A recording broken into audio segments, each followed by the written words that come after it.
உங்க வீட்டு குட்டீஸ் காய்கறிகளே சாப்பிட்றதில்லன்னு வருத்தப்படுறீங்களா? இந்த மாதிரி நிறைய வெஜிடபிள்ஸ் போட்டு வீட்லேயே ஹெல்த்தியாக மோமோஸ் பண்ணி கொடுங்க.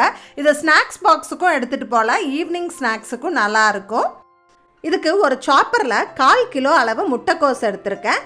கூடவே ஒரு கேரட், ஒரு கேப்சிகம் போட்டு நல்லா ஃபைனாக சாப் பண்ணி எடுத்துக்கலாம். இந்த அளவு சாப் பண்ணி எடுத்துக்கணும்.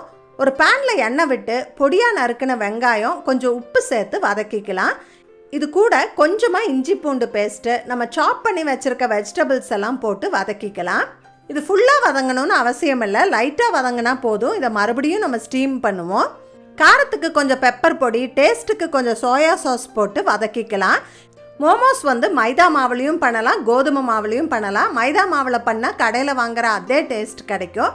பூரி திரட்டுற மாதிரி திரட்டிட்டு உள்ளே கொஞ்சம் ஃபில்லிங் வச்சு கொழுக்கட்டை க்ளோஸ் பண்ணுற மாதிரி க்ளோஸ் பண்ணால் போதும், மோமோ ஷேப் வந்துடும்.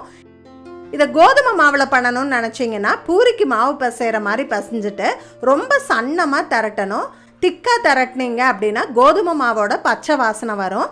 அதே மாதிரி ஃபில்லிங் வச்சு க்ளோஸ் பண்ணிக்கலாம். இப்போ நம்ம செஞ்சு வச்சுருக்க மோமோஸை எல்லாம் ஒரு 10 நிமிஷம் ஸ்டீம் பண்ணி எடுத்துக்கிறேன். சூப்பராக ரெடி ஆயிருச்சு. இதை மோமோஸ் சட்னி இல்லை டொமேட்டோ சாஸ் கூட சர்வ் பண்ணால் ரொம்பவே டேஸ்ட்டாக இருக்கும். கண்டிப்பாக ட்ரை பண்ணி பாருங்கள். இது போல் நிறைய யூஸ்ஃபுல் டிப்ஸ் தெரிஞ்சுக்க கீழே ஃபுல் வீடியோ டேக் பண்ணியிருக்கேன், செக் பண்ணி பாருங்கள்.